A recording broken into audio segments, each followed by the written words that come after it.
దక్షిణ భారతీయ ప్రజలు ఆఫ్రికన్స్ లాగా పశ్చిమ భారత ప్రజలు అరబుల్లా ఉంటారన్న కాంగ్రెస్ ఓవర్సీస్ చైర్మన్ శ్యామ్ పిట్రోడా తన పదవికి రాజీనామా చేశారు. రాహుల్ గాంధీ సన్నిహితుడు దేశ ప్రజలను దారుణంగా అవమానించడంపై కాంగ్రెస్ సమాధానం చెప్పారన్నారు ప్రధాని మోదీ.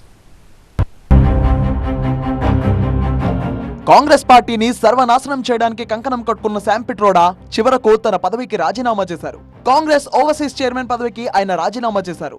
లోక్సభ ఎన్నికల వేళ గాంధీ ఫ్యామిలీకి అత్యంత సన్నిహితుడైన పిట్రోడా చేసిన వ్యాఖ్యలపై రచ్చరాజుకుంది. ముఖ్యంగా దక్షిణ భారత ప్రజలు ఆఫ్రికన్లలాగా ఉంటారన్న వ్యాఖ్యలపై దుమారం చెలరేగుతోంది. శ్యామ్ పిట్రోడా పార్టీకి గుదిబండలా మారాడని కాంగ్రెస్ పార్టీ నేతలే అంటున్నారు. మొన్న వారసత్వ పన్ను విధిస్తే బాగుంటుందన్న వ్యాఖ్యలు కాంగ్రెస్ కు చాలా డ్యామేజ్ చేశాయి. ఇప్పుడేమో భారత్ లో భిన్నత్వంపై పిట్రోడా చేసిన వ్యాఖ్యలు కొత్త వివాదానికి తెరలేపాయి. దక్షిణాది వాళ్లు ఆఫ్రికన్లలా, ఈశాన్య భారతీయులు చైనీయుల్లా కనిపిస్తున్నారని అన్నారాయన. అంతేకాకుండా శ్వేత జాతీయుల్లా కనిపిస్తున్నారని, పశ్చిమ భారత ప్రజలు అరబ్ వాళ్లలా కనిపిస్తున్నారని అన్నారాయన. ది స్టేట్స్మన్ పత్రికకు ఆయన ఇచ్చిన ప్రత్యేక ఇంటర్వ్యూలో భారత ప్రజాస్వామ్యం, భిన్నత్వం గురించి పిట్రోడా మాట్లాడారు. భారత్ ప్రపంచంలో అతిపెద్ద ప్రజాస్వామ్య దేశమన్నారు పిట్రోడా. భారత్ లో విభిన్నమైన సంస్కృతులు ఉన్నాయన్నారు. ఇక ఉత్తరాది వాళ్లు శ్వేత జాతీయులుగా, దక్షిణాది వాళ్లు ఆఫ్రికన్ల మాదిరిగా ఉంటారని అన్నారు.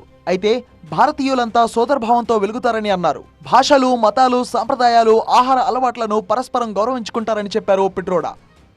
We could hold country together as diverse as India, where people on east look like Chinese, people on west look like Arab, people on north look like maybe white, and people in south look like Africa. Doesn't matter. We are all brothers and sisters. We all respect different language.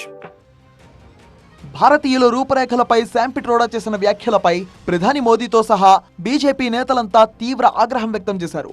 Congress విభజన రాజకీయాలకు ఇది నిదర్శనమన్నారు. దక్షిణ భారతీయులను రాహుల్ గాంధీ సన్నిహితుడు దారుణంగా అవమానించారని అన్నారాయన. దీనిపై రాహుల్ గాంధీ సమాధానం చెప్పాలని డిమాండ్ చేశారు. लोगों की योग्यता तय होगी क्या? चमड़ी के रंग का खेल शहजादे को किसने इजाजत दी है?